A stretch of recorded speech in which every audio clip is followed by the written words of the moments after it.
Thank you for tuning in to today's podcast episode of Understanding Behavioral Health here with the Yakama Nation Behavioral Health, or also known as Outnisha Pama, which means the sacred healing place. So today we have our host, myself, Jordan Maninik. I am now the program shelter program manager interim, and then we have.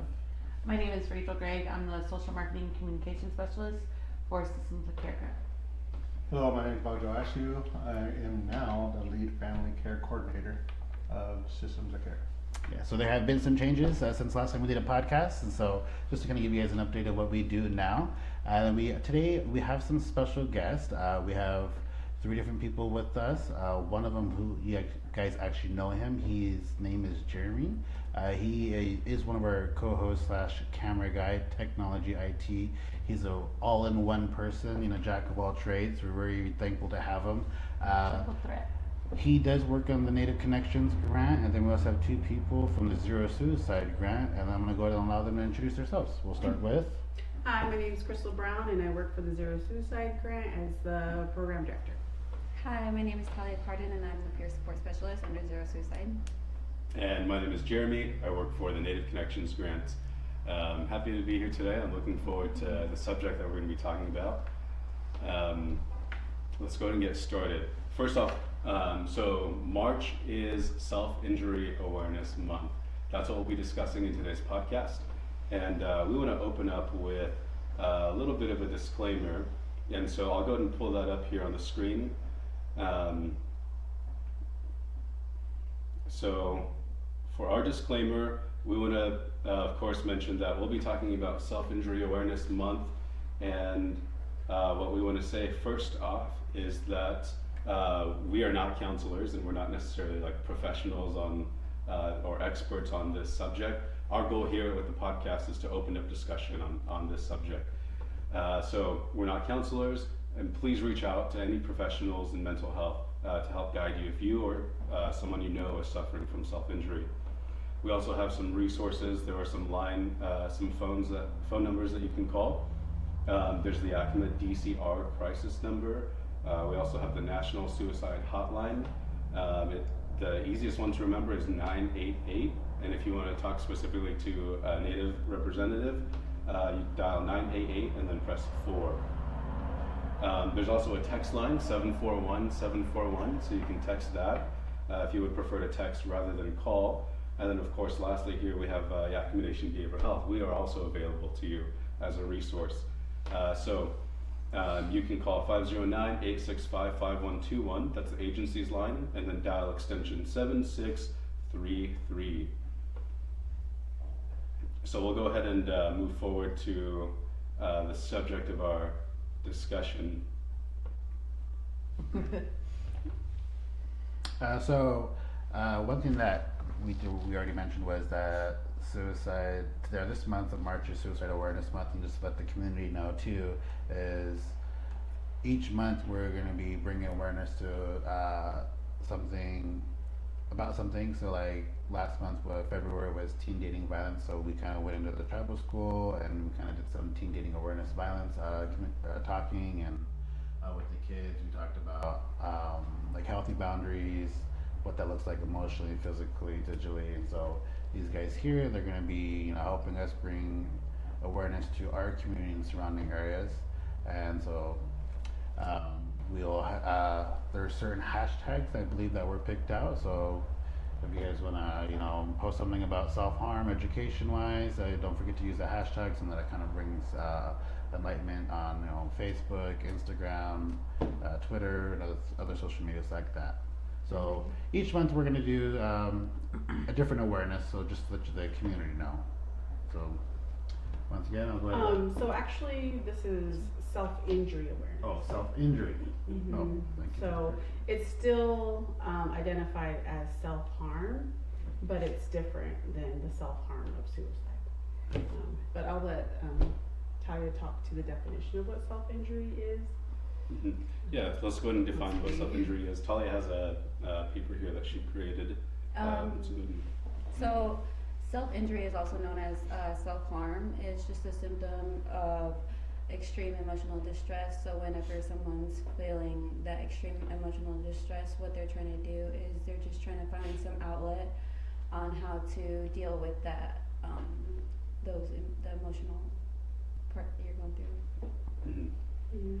Yeah, so self-injury typically is somebody who's, like she said, they're going through a difficult time and they want a way to cope with that, and so they'll injure themselves physically in one way or another. It could be cutting, hitting, or bruising. There are various ways that someone might, try to hurt, cause physical pain to their body, and really what it is a way of coping with emotional stress. So that's the subject that we'll be talking about today. One of the things that we think is really important to bring up on this subject is that self-injury is a concern. That means somebody's going through something emotionally. And sometimes we see somebody, if they are harming themselves, we might think that they're suicidal. That may be the case, or it might not. Self-injury doesn't always indicate that somebody is suicidal. And so that's important to know. Excuse me. That's important to know because if someone's suicidal, there are some steps that you can take. We do have a training called QPR, which teaches what steps to take if you know somebody who is suicidal. And that training is open to anyone in the community. And it's really good. Well, one of the things that we teach in QPR is that it's good to know where a person is at specifically. That way you know how to help them best. If they're suicidal, there are steps that you take to help them with suicide.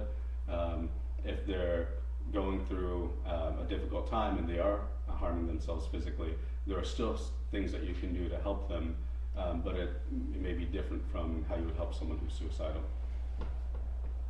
Would either of you have anything to add on that? I think one of the topics that we talked about is when we were kind of discussing the topic of self-injury, because I kept going back to the idea of suicide, but it's not like that. It's just someone's trying to relieve some pain that's intense to them. And so it's an outlet to feel something other than the pain that they have. And we'll discuss probably more towards the end of the podcast. We were able to get some resources of other ways to cope when someone's feeling those intense feelings of what they could do.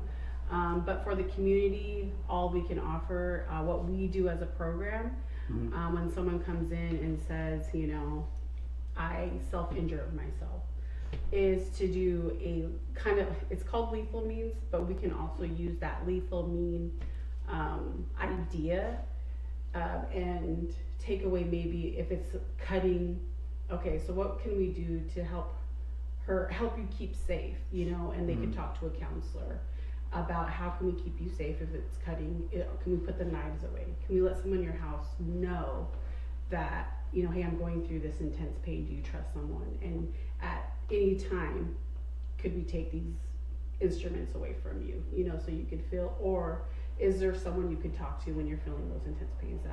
That's a resource that we could provide as a program. What we're doing now, making an awareness about it so people don't automatically jump to the thought that, oh, okay, this person's suicidal, because that's happened before, where people think like, oh, they're cutting, they want to kill themselves, and that's not necessarily the truth. They just want to relieve some pain. Those were kind of some of the thoughts that we provide as a program, as a resource, that I can know of. I don't know if there was anything else that we talked about. Well, we also talked about, so if somebody is harming themselves, for example, if they're cutting themselves and you're concerned about that person, there are two things that we would want to do to help. Crystal mentioned counseling on, so there's a training called CALM. It's an acronym that stands for Counseling on Access to Lethal Means. And what that training is all about is, that one actually is specific to suicide, but she mentioned we can take some of the concepts from that. So what CALM is all about is if somebody is suicidal, what you want to do is kind of remove all of the things that they might use to try to take their life. And so there's a whole process that you go through to identify, what are things that trigger you, what are items in the home that could be dangerous that you could use to attempt suicide. And we want to take all of those things away. It could be knives, guns, sharp objects, ropes. So we want to remove those things, because typically when somebody's having thoughts of suicide, and this CALM training addresses that, is that You go through really intense periods of time where your emotions are really high, and when you're in great distress like that, you're much more likely to make a quick decision to attempt suicide, and you might regret that, but it might be too late if you do attempt. So if you remove the methods or the means for someone to attempt suicide, when they go through that period of time where their emotions are really high, they're in great distress, that usually lasts for about 30 minutes, right? Because your body can only experience intense anxiety for a certain amount of time, right? That's a lot of stress to put on your body, and so eventually your body will come down from that. And so if you can get through that 30-minute period of time without making an impulsive decision to attempt suicide, that'll greatly reduce the risk of attempt or completed suicide. So that's what Calm is all about. And the principles that we can take from that for self-injury is removing some items that someone might use to harm themselves, but also we don't just want to do that, right? Because if somebody's cutting or injuring themselves, they're doing that for a reason. They're doing that because there's something going on in their life that's really difficult, that's causing them emotional pain, and so they're coping with that by causing themselves physical pain.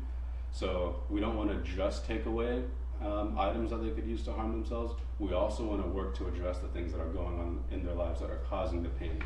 So that's where we would encourage to get connected to a counselor or therapist to talk to someone.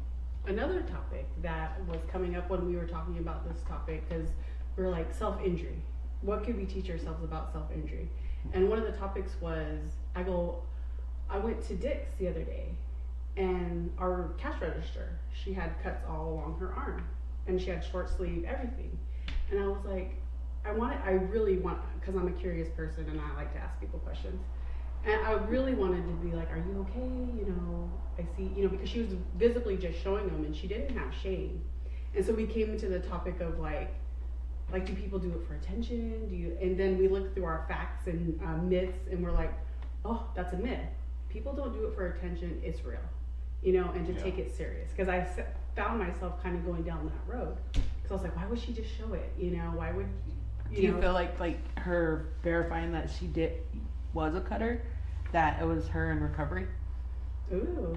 Like yeah, it's a I was so possible sign of curious. recovery, like somebody actually helped her, and then Yeah. now I thought she's that like, too. Yeah, you could possibly. I've had like family who have you know, like cuts, and like they get like really deep scar tissue, and so like after, you know, like they've overcome those emotions and whatever they're going through, like they, you know, there's nothing you can do to help, you know, with those scars or make them go away, and so she just like was tired of hiding them, you know, from people, and so she just like, you know, just like kind of like proudly roll around, you know. So just to, you know, show what she's overcome. And we actually have a quote at the beginning of the presentation. I can't remember what it says, but it says like, scars show what you've overcome throughout life. Do you remember what it says, Jeremy? I don't remember off the top of my head, but we can pull that up. Okay. So let me go ahead and show that slide on the PowerPoint here. And then it says, my scars show pain and suffering, but they also show my will to survive. Yeah. Yeah, which really turned my thought process. I Yeah. was like, that's true. That's pretty cool. Yeah, and I also had a thought about that too, is that scars are not meant to show you to remind you that you've been hurt. Scars are meant to remind you that you can heal. Mm-hmm. And so of course we don't, you know, when we think about this, we also want to be careful not to like glorify self-harm, or I think what Crystal, you know, experienced, seeing someone with scars and they, you know, their arms were just uncovered, they weren't wearing, you know, long sleeves or trying to cover them up, that opens up a discussion about the change in our culture. So in the past, if somebody was cutting, that was typically something that people would be really private about. Yeah, it was frowned upon, and so people would, if they were cutting, they would try to cover up their scars all the time. At some point in time and culture, it started to kind of shift and change to where now people aren't necessarily as concerned about hiding their scars, and so that just kind of opens up, you know, a point of discussion. What might the reasons be? So you talked about like how there was a shift in change of that happening, right? Mhm. And so like going back to when you say people harming themselves and cutting, it reminded me like I was in a summer program and I made some friends, and then I did notice that there was scars from them cutting, and there were some fresh ones, like so it showed that they were still doing it. So I've had the conversation like, well, why are you doing that? Like it's just, that's dumb. Why would you do such a thing? I was getting mad at her for it. I'm like, why don't you just use a rubber band to snap yourself, like instead of actually hurting, like cutting yourself, and so like, I don't even know if that's like, I kind of like totally spaced out like the whole cutting thing. Like it seemed to, I don't want to say it was a trend, but it was happening a lot when I was a kid, and so it brings me back to like to when you seen that lady, like was that person around our age, or is that person who's younger, like is it something that's happening there that's kind of like coming back out and happen again? Because another thing too is when my daughter was in elementary school, there was concerns in the school that kids were taking the razor blades off their pencil sharpeners, and so that had happened, and they thought they had it taken care of, and so then it kept happening, and I was like, you know what, I actually pulled my daughter out of that school because I didn't want her to kind of get caught up in that or harm herself, and so I moved her. Yeah. That's an interesting thought, just the idea of cutting yourself can be trending. And since we're speaking in like kind of the Native American culture and have worked in schools, like trendings can happen. Like I've seen that, especially with our Indian kids in the school system. So that's an interesting thought too, because I think you're right in some regards. But I feel like they're cutting to alleviate a pain. I'm in pain. They're really in pain. There is a real pain there. And I feel like they're thinking, well then, maybe I'll feel better too. And maybe they do try it and they feel better, So it's interesting thought, and I think it's real, Mm-hmm. And it is really a great thing to talk about, because also one important thing to keep in mind is just that everyone is different, right? We can't necessarily take, our perspective or what we think and then just project that onto every single person, because everyone's experience is different. And again, what we kind of tie back to is my perspective that at the end of the day, if somebody is cutting, there's a reason for that.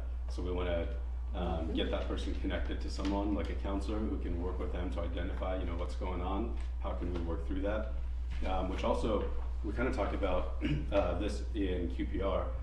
Sometimes, somebody is talking about, feeling suicidal. What's one of our natural reactions? We want to jump in and say, no, you're not suicidal. Don't think that way.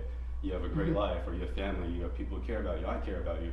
Essentially, we jump in and we invalidate them and tell them that they don't know what their own feelings are.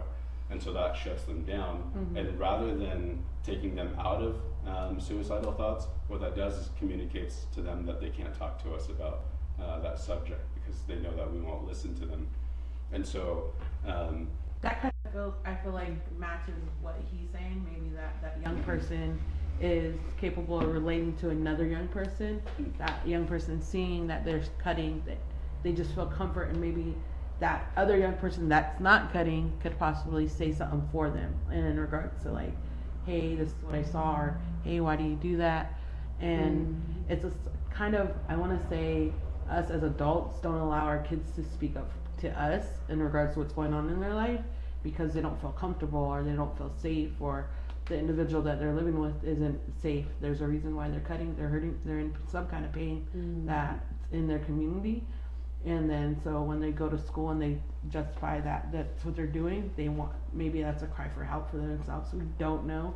It's self injury. So it's like maybe they don't want it to make a trend, but there's a lot of not understanding as a young person, like, oh, well, that does sound cool, that's something I can do, but the young person probably doesn't even know the resources or like the outlet they could help with, whether it's like teachers or a counselor, or I mean, I know when I was young and I was going through a lot, like I didn't have adults to turn to, and a lot of my friends comforted me because they thought that it was okay too, you know, that I wasn't gonna get it, or like I couldn't share a lot of things that were going on in my home with adults because I didn't want to get my parents in trouble, or I didn't want to get myself in trouble.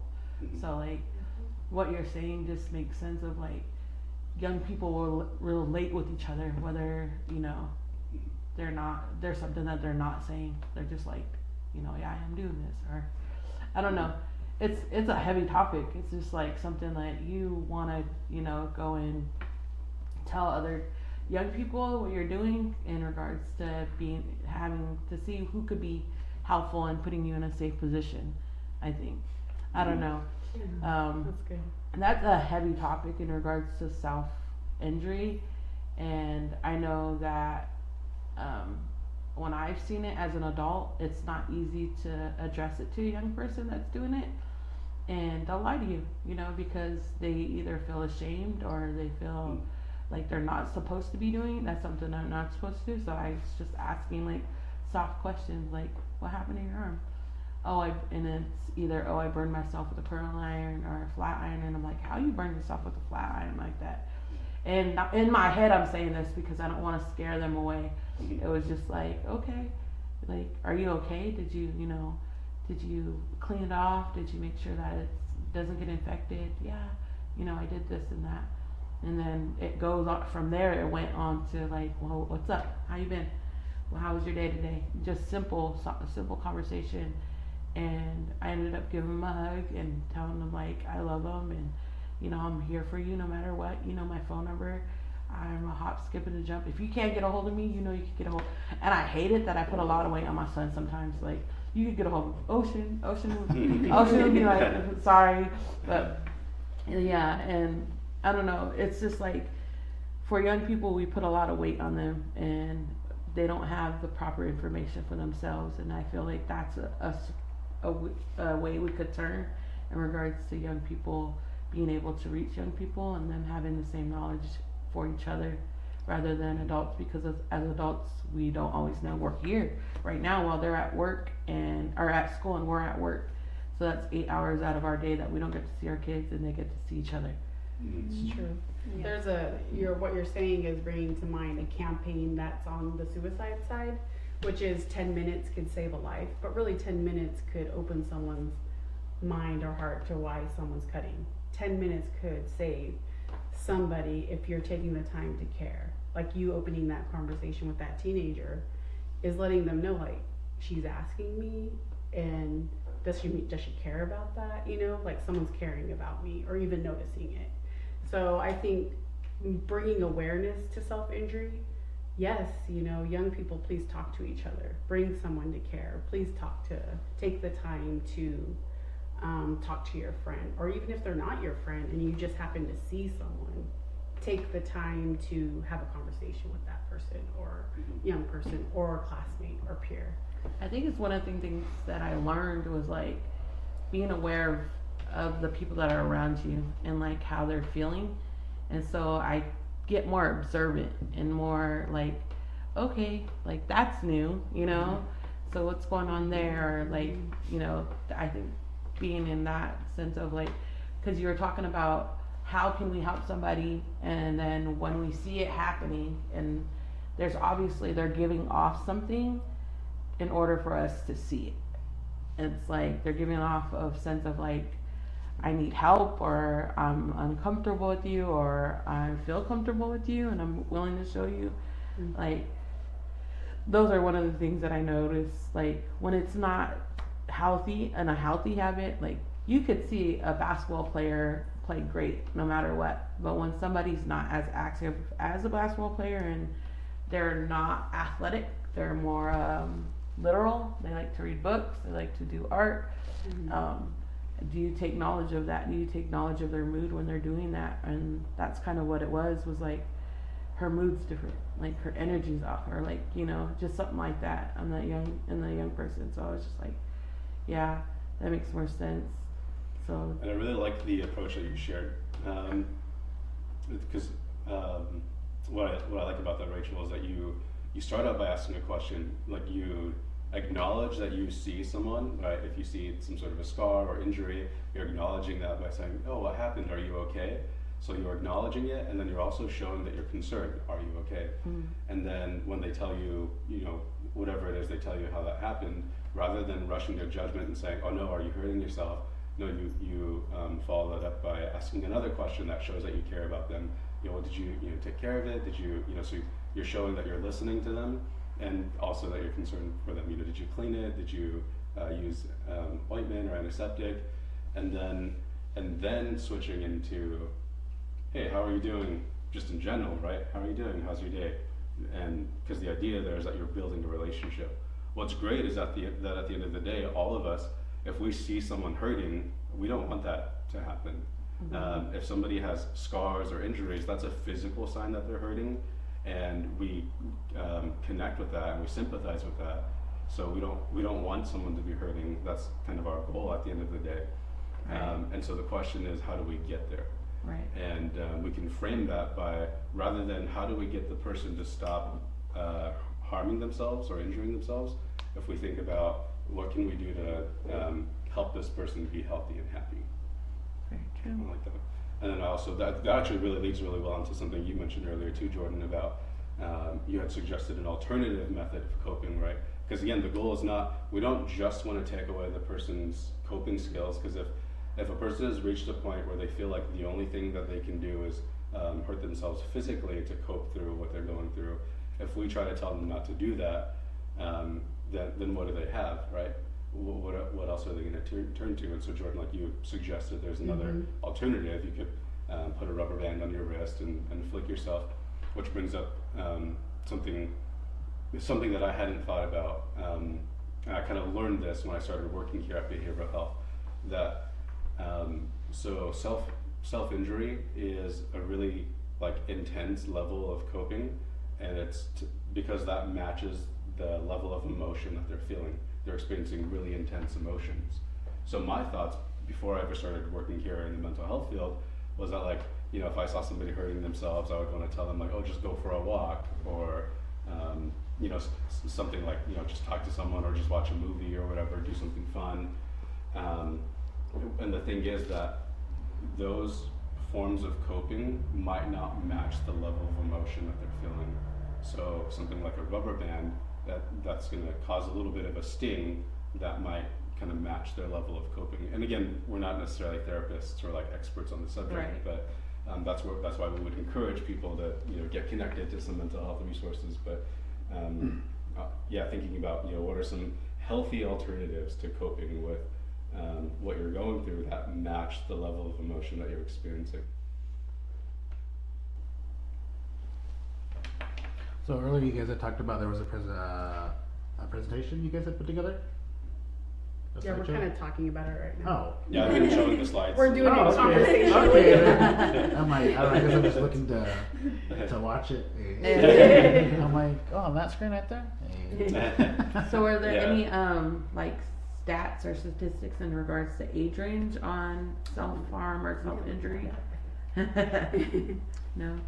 I feel like a lot of the when going and trying to find why or how self-injury, I seen like it was mostly like a lot of the young population that were self-injuring. So like Yeah, we didn't really look very deeply into like demographics, and again, that's why I'd fall back on, we're not necessarily experts on Right. the subject, but our goal here is to open up some conversation on this, which I think this has been a really good conversation. Some good things have come out of this. One thing I guess we could close with is we'll talk about what we as a program are doing this month for the month of March. Do one of you want to talk about the raffle? And I'll pull that up here on the slide. before we go on, I just want to say one more time that self-injury is just not cutting. It can be scratching, burning with cigarettes, heated objects, carving words or symbols into your skin, self-hitting, punching, kicking, scratching, or even piercing your skin with sharp objects. That's good to know. Yeah. Yeah. And then we are doing a self-injury awareness raffle this month. It started March 1st and it will be going through the 31st. We hung up about a little over 20 signs.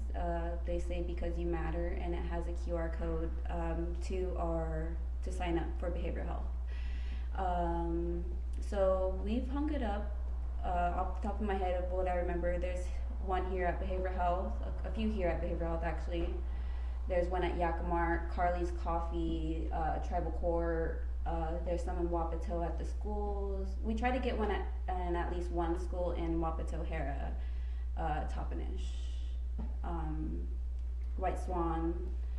Rose's Design. Yeah, there's quite a few places that we put them up at. And what we are gonna do is you can submit your picture with your name, your phone number, where you took the picture, and submit it to Chestina Dominguez at yakama.com, and she's our cultural advisor, right? Yes, she's our our cultural cultural advisor. Aw, And she's helping us out with this. So there will be a few prizes that we have. I'll be making a custom ribbon skirt. We reached out to Tammy. I don't know if you guys know Tammy. She makes the She's the cookie yeah, lady. she's the cookie lady. Everybody loves Tammy's cookies. We got some Carly's gift cards, Carly's Coffee, and our Cutlass here. We're so generous to donate a traditional medicine bundle. So please enroll. We need Yeah. some people in. I think we only got a couple. All right. Well, I want to thank everybody for tuning in today's episode. Once again, thank our guests, Crystal, Oh wait, Talia. oh sorry. Sorry. It's all coming back now. Yep. Orange is the color for self-injury month, so I have some for our friends here. Thank Here you for go. having Yeah, us. thank you. It's for Rachel, Jordan, Bobby Joe, and I also got some pins that say self-love, not self-harm, and it Awesome. has says 0 suicide, call 988 and press 4. And I just want to say thank Alright. you to our wonderful hosts for hosting us.